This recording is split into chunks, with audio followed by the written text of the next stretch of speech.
Hi guys, welcome back to my channel. So before I start this video, let me just say that I've got multiple other ones on my channel concerning my entire journey. So if you have not seen them yet, if you have somehow missed them, please do check them out because they will explain everything a lot better and you can kind of get a better understanding of my timeline in terms of social anxiety. So, where do I even begin? Let me start by saying that I am so much better these days. It's been a long journey and I'm definitely not 100% social anxiety free, but as my therapist used to say, I don't think anyone really is, unless you're a psychopath or one of the other paths. A lot has changed since my last update, I guess this time around I'll share a little bit of the private stuff. You know, I'm not very happy about this, but on the other hand, I do realize that this might give hope to other people with social anxiety. So it's just something I guess I have to do. Generally speaking, moving to the UK has pushed me out of my comfort zone and I was never really allowed back in, so to speak. But I do not regret any of it. It was probably one of my best decisions ever. There was some bureaucracy involved, obviously, when you move to another country. There is a lot of that.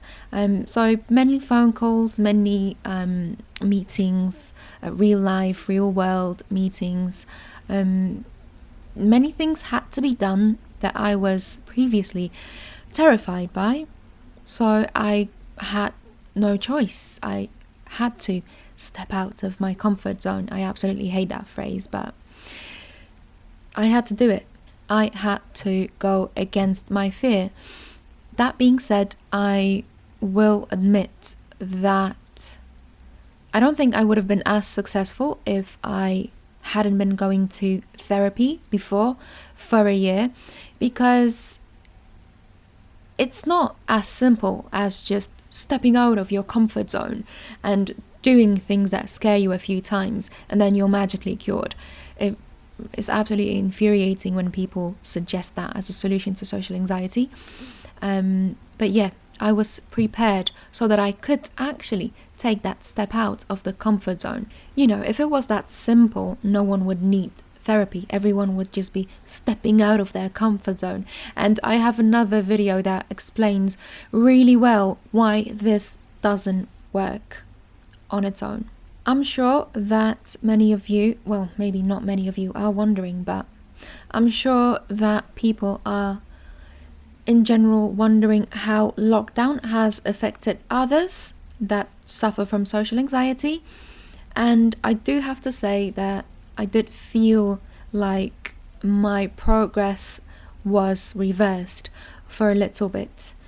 I remember the first time when lockdown was kind of partially over and I met my partner's friends after a long while of not talking to anyone apart from my partner, obviously in lockdown, in isolation, and I literally didn't speak more than 3 or 4 times throughout the entire 4-hour long get together, and each time I did speak it was like a single sentence, and all the while I was so very conscious of not talking, and the being conscious of not talking made it even more difficult to speak as I got more and more anxious. And I could tell that everyone, you know, felt me being awkward because the atmosphere, the atmosphere wasn't off, but it was a little bit awkward that I was just like sitting there, being the only person that didn't speak at all throughout the entire thing. However, the good news is that I didn't really lose any progress, because after this I went out to see my friends a couple of times and I was fine again. I just got a little bit rusty, so to speak, and actually my partner, who just loves socializing and needs people in their life, was quite anxious as well. The first time we went out to see England play in the Euros, watched that in the pub with our other friends.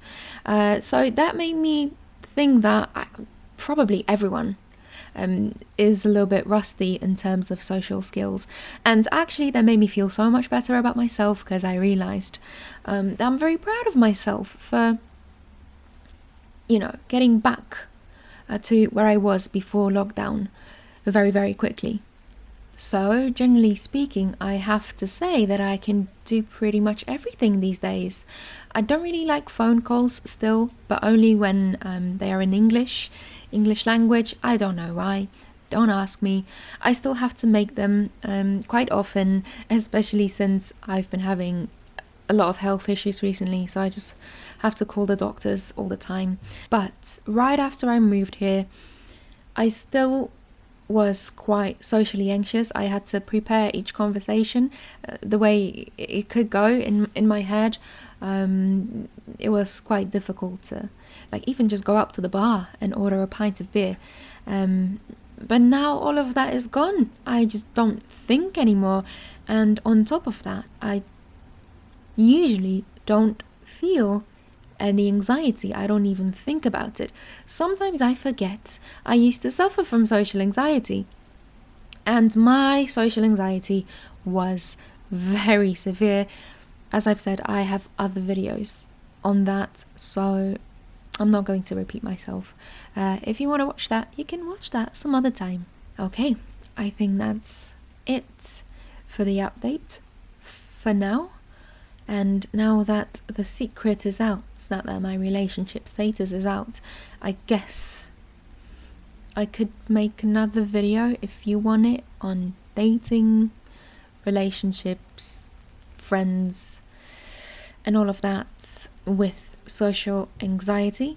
And trust me, there's a lot of ground to cover. It's the first weeks of dating, and I was at the peak of my social anxiety then as well. There's meeting the family, meeting friends, all of that jazz. So if you want a video on that, I can make it for you. Please do let me know down in the comments, and thank you for watching. I shall speak to you very, very soon. Bye guys.